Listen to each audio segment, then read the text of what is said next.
It's a Big Bro podcast. It's episode 3. This one's about how to handle failure. Okay. So what's up, fellas? Welcome back to the Big Bro podcast. I'm your host, Remarks, the Big Bro, coming at you from the heart of the city where we grind, we hustle, and yeah, we stumble sometimes. So today we're talking about something every man faces, but few talk about: failure. Now, failure is inevitable, but it doesn't define you. So stick around, because by the end of this episode, you have a toolkit to turn your defeats into comebacks. So let's go. Today, we're going to get deep. We're going to talk about failure, that punch in the gut moment that makes you question everything. But here's the twist. Failure is not your enemy.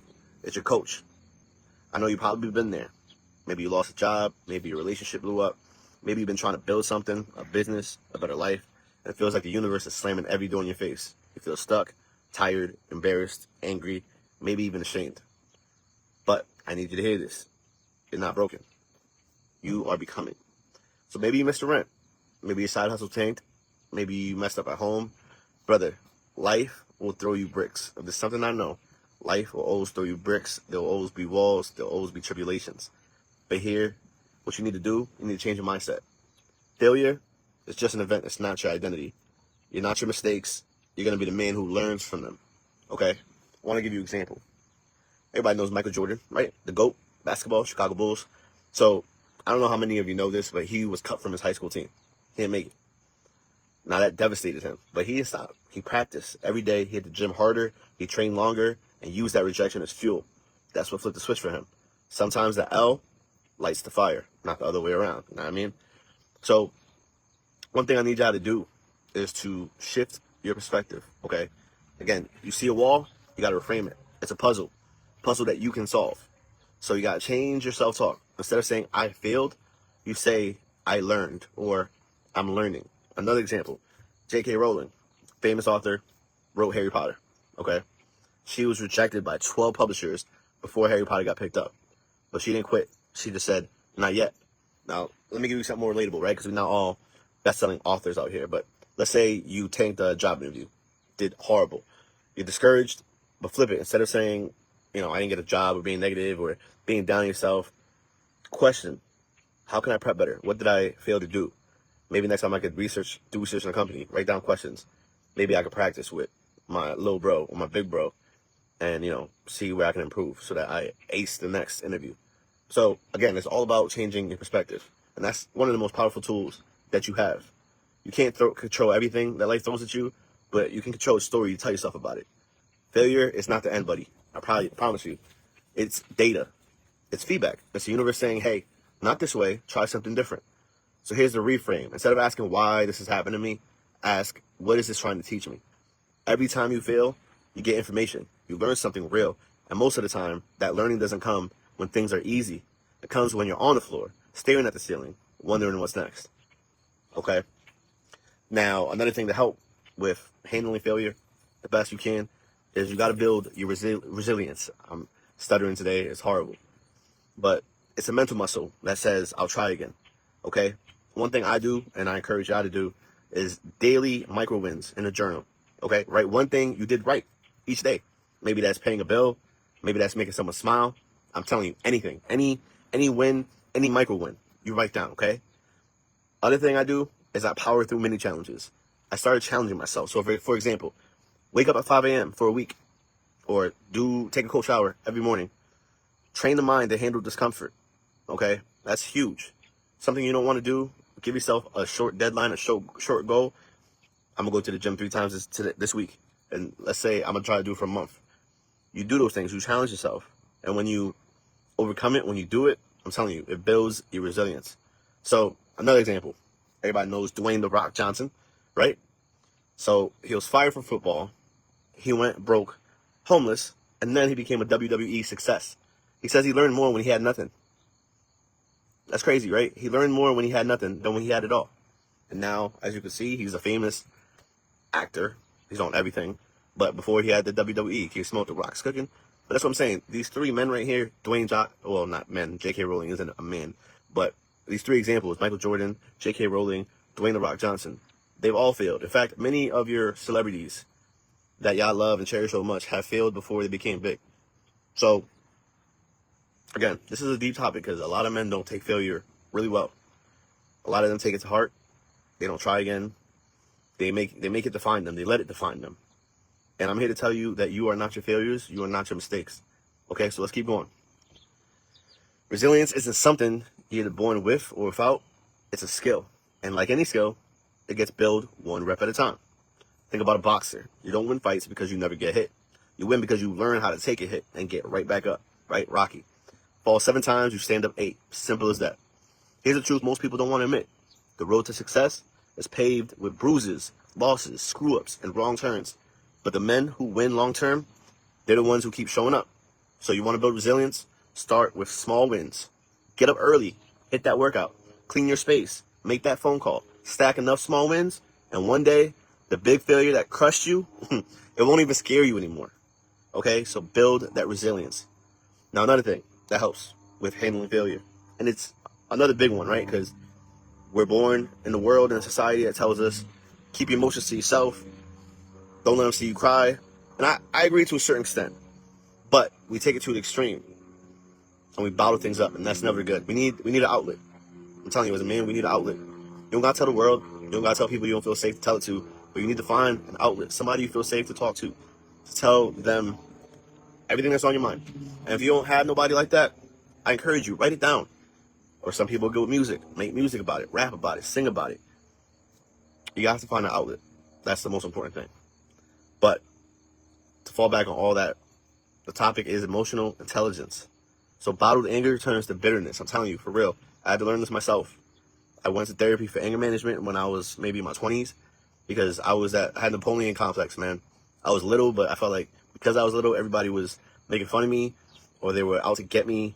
And I didn't want to show nobody I was weak. I would take the biggest dude in the room and be like, yo, let's go. And my friends, everybody who knows me, know I was like that. I was always the guy starting fights.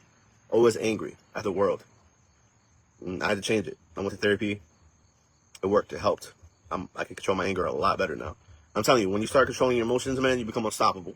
As a man, that's what we're built to do. We're built to handle emotions and to be calm under pressure, not let it affect us. Because we're men. The world doesn't stop for us. The world doesn't care about us. Not like they do women and children, okay? We lose our job, we can't pay our bills, we're going to be homeless. There's not many programs for men out here. Not many shelters for men out here. So it's either you do it or you don't do it. We don't have time to be sad. We don't have time to be mad. We don't have time to feel feelings. We just got to work, right? It's all about how we perform, or how well we can perform. But it's only half the truth because our feelings do matter to us. And we need to make sure that it matters to us. And we need to make sure that we acknowledge them, we reflect, and we learn from them, and we keep it moving. We can't bottle them up because I'm telling you, it's going to turn into bitterness. And unsupported grief breeds depression. That's why a lot of us are depressed nowadays because we don't know how to express our feelings. We have nobody to express them to. So here's a tool that I learned as a psychologist or a clinician. I'm not a psychologist, but as a therapeutic mentor. It's called the RAIN method. RAIN, R-A-I-N, okay? So R stands for recognize the feeling, right? I feel locked out. I feel like I'm stuck. I feel like I can't win. I can't do nothing, all right? A, number 2, is for allow. You have to allow to feel the way you feel without judgment, okay? It's okay to be hurt. It's okay to feel frustrated. It's okay to feel angry. Number 3, I, is for investigate. Now, what's under the hurt? Pride, fear of judgment. You know what I mean? Why do I feel this way? Okay, that's where you do the inner work, the shadow work, they say. And then 4 is the non-identification. Okay, distance yourself from it. Telling yourself, this is my feeling. It's not who I am. It's not my identity. I am not my depression. I am not my anger. This is a feeling. Disassociate it. Okay? Well, one thing that helped me on my therapy is mindfulness, is to put whatever you're feeling, right? Put it as leaves in a river, right? You're visualizing this. You see the You see the leaves in the river. That's your anger, your depression, and you just watch it flow downstream, till you can't see it no more. This is when you visualize that, you realize that feelings are temporary. And that's why we're not our feelings. That's why I don't like when people say, well, actually, side note, because I always like to bring the gospel into this. I am. One of the commandments, don't use my name in vain. Thou shalt not use the Lord's name in vain. People think it's all Jesus Christ or stuff like that. But it's deeper than that, okay? One of the things God says multiple times is, I am, I am. I am, right? How many times do we say, I am stupid? I am dumb. I am insufficient. I am incompetent. You see how we do that? That is using the Lord's name in vain. Okay? And words have power. So when we're saying that stuff, we're speaking it into existence. And we got to realize we aren't these things. These are just temporary things. The world has to put us in labels. Okay? So next time you say I am, think very, very wisely. I am smart. I am kind. I am perseverant. I am resilient. I am emotionally intelligent. Okay? Self-talk, changing your self-talk goes a long way. But that was a side note. Okay? So the RAIN method. Recognize the feeling. Allow it without judgment. Investigate. Where is this feeling coming from? And then non-identification. Disassociating yourself from the feeling. And not saying I am this. Okay? We have to process it. We have to have emotional intelligence. So it's all about mastering our emotions. Don't suppress them. So let's get real about it. Because a lot of us were never taught how to handle emotions. We were taught how to bury them, like I said. But ignoring pain doesn't make it go away. It just gives it power. It leaks out in anger, in addiction, in depression, in isolation. That's not strength. That's pressure waiting to explode. Emotional intelligence means knowing what you feel and knowing how to respond instead of react. You feel disappointment? Good. Sit with it. You feel shame? Don't hide from it. Get curious. Where did that come from? Who taught you that failure made you less of a man? Let me tell you something. You are allowed to feel. You're allowed to hurt, but you are not allowed to quit on yourself. Don't quit on yourself. So, learning from failure, these are stepping stones for growth. You got to break it down. List what went wrong. Divide the factors you control versus the ones you don't. And then you got to extract the lesson. Write 3 bullet points. Skill gap, mindset tweak, external support. You learn from the lesson. And then 3, you create an action plan with deadlines. If you miss a fitness goal, note your sleep and diet. Schedule check-ins next week. Now, here's another prominent figure. Will Smith. That movie After Earth, I don't know if you saw it, with his son, Jaden, it flopped. He could have lost studio trust, but instead he took the feedback. Right after, guess what movie he produced? The Pursuit of Happiness. And they got an Oscar, or Oscar nod. But from After Earth to Pursuit of Happiness, again, I think it's safe to say he learned. He took his L, and he made it a dub. That's what we got to do as men. Okay? So again, it's all about a mindset shift. Failure, it's not a roadblock. Failure is feedback, okay? You have to ask yourself 3 questions. Again, what exactly did I learn? What part do I tweak so that I can be successful next time? And how will I test this new approach? Okay, sometimes it's like we got to be scientists out here. Okay? We got to test our hypothesis. But that's they say not to worry about the destination, to enjoy the process and the journey. That's where the magic is. And it's true. Okay? So, another example, LeBron James, okay? He lost finals multiple times before his 2016 title. He watched tape, he retooled his training, and then he led the Cavs to their first ever comeback from 3-1 down, okay? Failure, he didn't let it stop him, he didn't let it define him. In fact, he used it as fuel, But we're going to wrap it up. Those are some things I do to deal with failure, how to handle failure. But again, here's your 4-step bounce back blueprint. Embrace the inevitable. Oh my gosh. Embrace the inevitable. Recognize failure is part of every success story. Shift your lens. Change I failed to I learned. Perspective is power. I'm telling you. Build your bounce back muscle. Journaling, micro challenges, RAIN, right? Get your emotional intelligence up. And a feedback loop. Always ask, what is this teaching me? Then adjust and test. You heard about Michael Jordan, J.K. Rowling, Dwayne The Rock, Will Smith, LeBron. These are all men who failed bigger than most of us ever will. But they came back stronger. And your story is next. So here's the mission. When failure comes, and it will, don't run. Stand in it. Learn from it. And then rebuild. Better, smarter, stronger. You're not defined by your worst day. You're defined by what you do after it. And if nobody's told you lately, I'm proud of you for still being here. Let's keep climbing together. Until next time, keep showing up. Peace. If today's episode hit home, smash that follow, share with the crew, drop a DM or a voice memo with your biggest failure turned lesson. I'll feature the realest ones on episode 4 next week. Mastering your mindset under pressure. Until then, stay resilient, stay hungry, and keep bouncing back. This is Remarks, your big bro. I'm out. Again, I'm going to be doing this Wednesdays and Thursdays live. Also, stay tuned. I have new music coming out tomorrow. It's called Gun, G-U-N. It's a great, great song.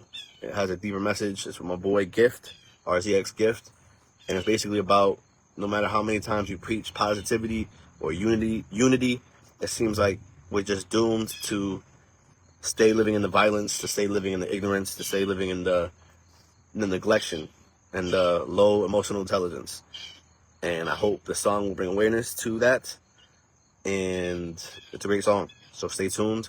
It's dropping at midnight tonight.